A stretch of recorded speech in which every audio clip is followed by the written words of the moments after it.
Bonjour mesdames, messieurs, les fans de Buja Flavor. This is Buja Hit TV. Chakinyamakuru cy'amakibazo bishasha bivuga muri industry ya Buja Flavor.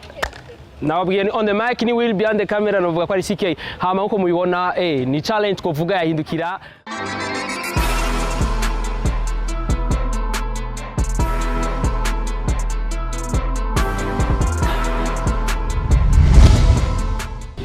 Stabite? Urakomeye? Witwa nde? Diane. Witwa Diane? Uri mwiza? Urashaka guhindukira? Gute? Hindukira? Yakunda? Hindukira gute? Hindukire. Hindukira. Kirundo nacyo kirondoze? Hindukira. Ushaka guhindukira kandi? Ya, amasaha. Oya, ni bisanzwe rimwe basijyanye rimwe jya nyuma. Sorry. Hindukira rimwe basijyanye nyuma rimwe. Kandi ushaka rimwe basijyanye nyuma hera bucu bivamo. Ukujya none.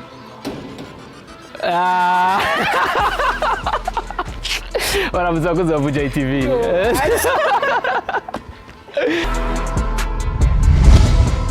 Bite? Yakomeye? Sawa. Ariko bajya kangahe? Ya kabiri. Okay. Hafi tari umuntu akunda rondera mbwiye yuko ngo abanga ku musigiti. Musigiti uri ngaha cyane? Okay. Hama muraberewe? Sindaheze. Urashaka kwasaba ikintu none? Urashaka guhindukira? Yo muri hanjye.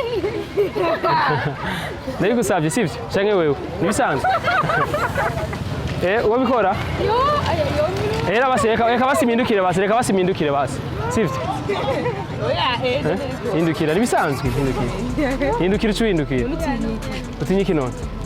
Ni bisanzwe. Si bisanzwe none? Ya wowe rero mureke ni agenda akakira ari imbere uramuraba. Oya shaka kumuraba ibisusu. Shaka gusa ndamone gusa hindukiye. Gusa nivyo nyine nkeneye. Ubanza kumuraba. No, shaka gusa mbona hindukira. Ese guhindukira. Oya, uhindukira gutya. Yego hindukira kandi. Urazunguruka basi zuhindukira. Ndabigusabye rimwe bikora rimwe sivyo ndabigusabye. Ndategura gufotora. TV baramutse basi Natasha basi Ramusa Natasha. Yaramuganya aragutinya. Murakoze. Bite? Sawa. Birakomeye? Abere? Yoranja kangahe? Ni kurabiri. Kurabiri? Kurondera rero. Bon. Juste nyina ko ndaduga nyene ndakubona vuga ati kumureka ndakuhagarike ndagusaba ikintu sizi ko unyemerera. Unyemerera? Nakibazo. Ushaka guhindukira? Sa? Ushaka guhindukira? Nibisanzwe. Oya shaka kuraba inyuma. Shaka gusaba kubona uhindukiye. Nasi bisanzwe none? Oya nari bisanzwe. Biragoye. Kubera iki bigoye none? Uko nyene. Ni ibintu bisanzwe guhindukira ushobora guhindukira. Wowe na Musarake wa Kenya? Na Musarake wa Kenya? Musarake none. Sho kimwe. Sho no guhindukira. Kubera iki none wase guhindukira? Sinzi. Ni bisanzwe bigusabye basi, sivyo? Ndabigusabye. Ushaka kuraba. Nana kimwe ushaka kuraba, sakubona gusa uhindukiye gusa. C'est vrai? Oui, only. Nta bindi. Urashobora gusubira guhindukira. Ndabigusabye rimwe gusa jyanye umuco bireka. No. Ndagusabye ukurikira indirimbo z'abarundi? Uzikurikira? Hindukira urayizi? Hindukira? Mugani bagumye bahindukira. Bagumye bagira gute?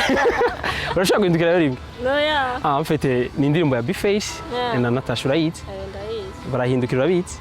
Nshaka ndakora ko uziguhindukira. Ntabyonzi. Ni Buja TV. Irakurikira. Ndashaka ndakora hindukira ni promotion y'indirimbo tuko turagira.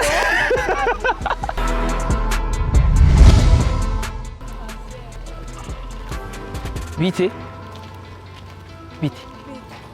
Kungize ubwo ni sawa? Murabereho? Ndashaka gutora umwe muri mwebwe. Ndamusaba ikintu, sivyo? Okay, Urashaka guhindukira? Kugira. Hindukira.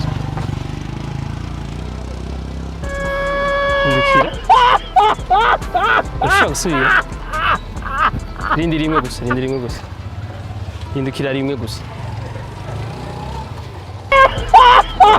Urashaka gusubira guhindukira? Rindi rimwe jya nyuma. Ijya nyuma. kandi irindi rimwe rimwe gusa rya nyuma irindi rimwe rya nyuma nurarushe none hindukira basi rya nyuma sira kugora rya nyuma rero kandi irindi rimwe urabyanze kubera urashaka kumfasha guhindukira ushaka guhindukira basi hindukira basi rimwe wowe hindukira basi rero rya nyuma nakurishije basi rya nyuma basi cubihe Nashobora? Hindukira basi rero rya nyuma basi rya nyuma behera sorry kandi ariko nari kubabwira sivyo nimushavure i-challenge gusa nibisanzwe ni B-Face na Natasha barasohoye indirimbo yitwa Hindukira sivyo behera nibisanzwe ni Hindukira challenge urashobora kuramusa B-Face na Natasha ego murabibona ni challenge ko bimwe biteza imbere umuziki ndundi bimwe biteza imbere umuziki w'abarundi koko murabizi yuko abarundi muri misasigaye bakora cyane novuga yuko umunsi wagenze neza Buja TV